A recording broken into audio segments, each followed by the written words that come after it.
শুভ সকাল বন্ধুরা, সুন্দর সুন্দর ফুল দিয়ে আজকে ভিডিওটা শুরু করে দিলাম। আশা করছি তোমরা সকলে খুব ভালো আছো, আর আমরাও কিন্তু ঠাকুরের আশীর্বাদে ভালোই আছি। তো সকালে উঠে দেখতেই পাচ্ছ আমাদের সুন্দর আর কি ফুলগুলোকে দেখে সকালটা শুরু হয়ে যায়। তো তাই ভাবলাম তোমাদের সাথেও শেয়ার করে নিই। তো অন্যান্য ফুল গাছ তো আর নেই, তাই জন্য এই টাইম ফুলগুলো দিয়েই আজকে সকালটা শুরু করে দিলাম। আর এই ফুলগুলো সকালেই কিন্তু ফোটে। আর আরেকটা ফুল আছে, সেটা হচ্ছে 9:30 কি 10টা এরকম সময় ফোটে। আর এদিকে যে লিলি ফুলগুলো সুন্দর আর কি ফুটেছে, রেন লিলি, তো বেশ সুন্দর লাগছে দেখতে। তারপরে সকাল সকালে আজকে আমার কাজ শুরু হয়ে গেছে।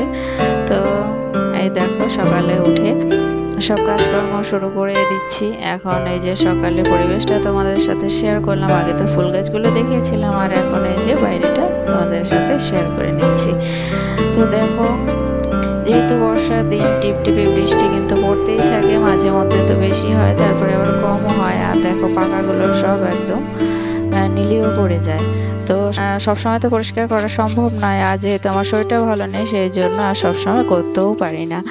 তো দেখো ওই মাঝে মধ্যে করি, যখন শরীর ভালো লাগে ঠিক তখনই কাজটা করে নিই। তো এখন এই যে সকালে উঠে সব কিছু আর কি পরিষ্কার করছি, যদিও সব সময় আর কি পাতা পড়ে উঠোন, তারপরে যে ঘরের ভিটিটা দেখতে পেলে সব সময় কিন্তু পাতা পড়ে একদম ভরে থাকে, দেখতেও বাজে লাগে। তাই জন্য এই যে আর সকালে উঠে তো ঘর দর পরিষ্কার করতেই হয়। তো উঠোনটাকে ঝাড়তে শুরু করে দিয়েছি। আর দেখো বৃষ্টি হয়েছে জন্য সব একদম ভিজে রয়েছে। আর যদি বৃষ্টি হয় আর সব কিছু উঠান বাড়ি সব যদি ভিজে থাকে, তাহলে মনে হয় কি বেশি খারাপ লাগছে দেখতে। তো তাই জন্য পরিষ্কার করলে বেশ ভালো লাগে, দেখতেও ভালো লাগে, মনটাও ভালো লাগে, তাই না বলো বন্ধুরা? তো দেখো আমি এখন উঠোনটাকে পরিষ্কার করে নিচ্ছি পাতাগুলো ঝেড়ে। আর উপরে অনেকটা বড় একটা গাছ আছে, সেই জন্য সারা দিন পাতা পড়তেই থাকে। এই এখন এই আর কি ঝেড়ে পরিষ্কার করব, আবার সাথে সাথে কিন্তু পাতা পড়তেই থাকবে। সামনের দিকে পরিষ্কার করবো, পিছন দিকে আবার পাতা পড়তেই থাকে, এরকম অবস্থা। তো তাই জন্য আর কি দিনে 3বার তো ঝাড় দিতেই হয়। আর যেহেতু এখন আর 3বার পারছি না, 2বার আর কি ঝাড়তে হয়। তার বর্ষার দিনে তো বেশি এমনিতেই নোংরা লাগে। তো দেখতেই পেলে, দেখেছো পেছন দিকে কিন্তু পাতা পড়ে গেছিল আবার গাছ থেকে। তো সেগুলোই আর কি পরিষ্কার করে তারপরে ছেড়ে নিচ্ছি। তো ঝাড়তে ঝাড়তে হাঁপিয়ে উঠছি, কেননা বৃষ্টি হলে এই গাছের পাতাগুলো একদম মাটির সাথে এঁটে থাকে, তাই জন্য আর কি উঠতে চায় না, সহজে যেতে চায় না ঝাড়ু দিয়ে, তাই জন্য আর কি বেশি কষ্ট হয়ে যায়। তো চলো কি করা যাবে, কষ্ট হলো কাজ তো করতেই হবে, যেহেতু কাজকর্ম করতেই হবে। তো কাজ শুরু করে দিয়েছি। এখন এই যে বাইরেটাও ঝেড়ে নেব, রাস্তাটাও পরিষ্কার করে নিতে হবে, নয়তো বাজে লাগে বাড়ির সামনেটাও। তাই জন্য উঠোনটাকে আগে পরিষ্কার করে নিই, তারপরে বাড়ির সামনেটাও বেশ পরিষ্কার করে নেব। তারপর রান্না বান্না করতে হবে, দেখা যাক কী কী করি না করি। তো সাথে থাকো বন্ধুরা, ভিডিওটা শুরু করে দিয়েছি, আর তোমরা সাথে থাকো, দেখতে থাকো। আর এদিকে প্রচণ্ড মশা ধরছে আমাকে, কারণ উঠান ঝাড়লে পরে যে হাত তো আটকা থাকে, তাই জন্য মশাগুলো পেয়ে বসে যেন। আর যেহেতু বর্ষার দিন, তো সেই হেতু মশাটা একটু বেশি হয়। আর উঠান ঝাড়ু দিতে গেলে ওই পাশে কিন্তু প্রচুর আর কি মশা। আর দেখতেই পেলে এই যে সামনের দিকে কিন্তু সমানে পাতা পড়েই যাচ্ছে, ওই যে একটু একটু হাওয়া হচ্ছে তাই জন্য আবার বেশিই পড়ছে। তো চলো, গাছের পাতা সবসময় তো পড়তেই থাকবে, কিছু করার নেই, যেহেতু বাড়িতে গাছ রয়েছে বেশি, তাই জন্য পাতাও প্রচুর পড়ে। তো গাছ থাকা ভালো, বাড়িটাও ঠান্ডা থাকবে, পরিবেশটাও আর কি ভালো থাকবে, দূষণ মুক্ত থাকে। কিন্তু আমার বাড়ির গাছ দিয়ে তো হবে না, সব জায়গায় কিন্তু গাছ লাগাতে হবে। অনেকে কিন্তু টবের মধ্যেও ছোট ছোট গাছও লাগাতে পারো, যদি জায়গা না থাকে তাহলে টবে ছোট গাছও লাগানো যায়, তাহলে কিন্তু খুব ভালোও লাগে। আর সেই গাছে যখন ফুল ফল ধরবে তখন কিন্তু আরও বেশি মনটা ভালো লাগে। তো দেখো এভাবে যে ঘরটাকেও মুছে নিলাম, আর ওদিকে বিছানাটাকেও গুছিয়ে নিয়েছি। তারপরে এই যে খাবার বানাবো, এই দেখো আটা মেখে রেখেছি, গুলি বানিয়ে রেখেছি। এখন এগুলোকে বেলে রুটি ভেজে নেব। তো বন্ধুরা, রুটি বানানো আর দেখায়নি, কারণ সেখানে ক্যামেরা রাখার, মোবাইল রাখার আর কি জায়গা ঠিক নেই, তাই জন্য আর কি রুটি ভাজা আর কি দেখাতে পারি না, এক হাতে করতে হয় মোবাইল ধরে, তাই জন্য। তো এক হাতে তো আর রুটি বানানো যায় না, তাই জন্য এই যে রুটিটা ভেজে সাথে আলু ভেজে নিয়েছি। তো দেখতেই পেলে সবাই খেয়ে নিলাম। আর এদিকে এই দেখো প্রচুর জামা কাপড় কিন্তু রোদে দিয়েছি, কেচে ধুয়ে রোদে দিয়েছি, দেখতেই পাচ্ছ অনেকগুলো ধুয়েছি।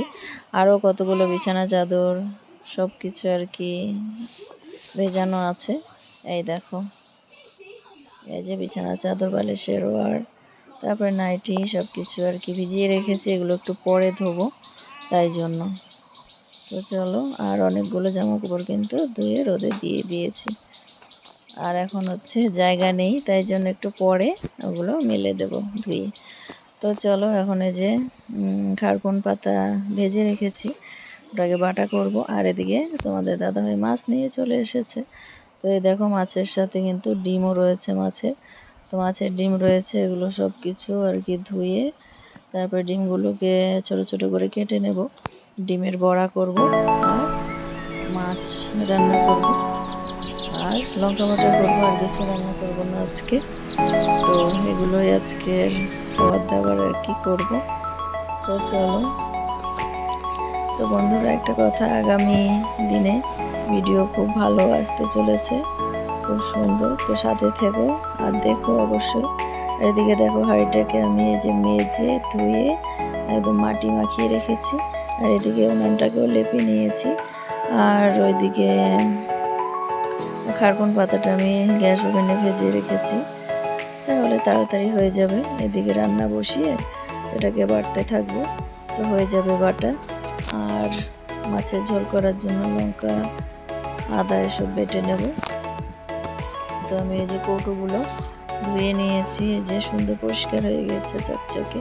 আর এদিকে যে বাসন কোসনও মেজে রেখেছি। আর এই যে ঢেঁড়স নিয়ে এসেছে, আজকে ঢেঁড়স করবো না, রেখে দেব, এত কিছু করার সময় নেই, তাই জন্য দেরি হয়ে যাবে। আর এই যে মাছের ডিমগুলোকে এভাবে কেটে নিয়েছি, আর এই যে মাছগুলোকে লবণ হলুদ মেখে নিয়েছি। এবার রান্নাটা করে নিই, চলো। তো মাছ আজকে রান্না করব আলু আর কচু দিয়ে। তো আলু আর কচু এই যে নিয়ে চলে এসেছি এখানে, তো এগুলো দিয়ে আর কি রান্না করব। এই দেখো, বেশ ভালো লাগে। আর কতটুকু রেখে দেব কচুর বড়া করার জন্য, যেহেতু কচুর বড়া খেতে ভীষণই ভালো লাগে, সেই জন্য। আর একটুখানি নিম পাতা ভাজা করছি।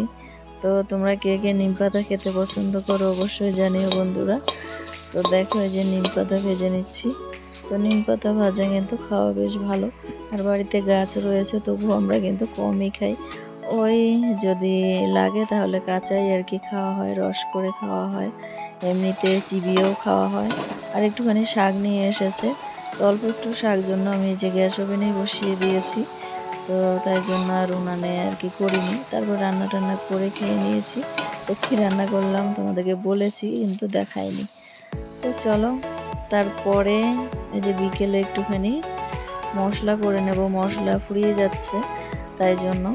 আর আমি যেহেতু সামনে আর কি বাড়িতে থাকবো না, বুঝতে পারছো কেন, তো বাড়িতে থাকবো না, সেই হেতু আমার শাশুড়িমা তো এগুলো করতে পারবে না, তাই জন্য আমাকে করতে হচ্ছে। তো করে রেখে আর কি যাব। আর সোনামাকে রাতের খাবার খাইয়ে দিচ্ছি, মশলা টশলা করে। তারপরে সোনামাকে রাতে দুধ ভাত খাওয়াচ্ছি, আর সোনামা পুতুল দিয়ে খেলছে। তো বন্ধুরা, আজকের ভিডিওটা এখানেই রাখছি।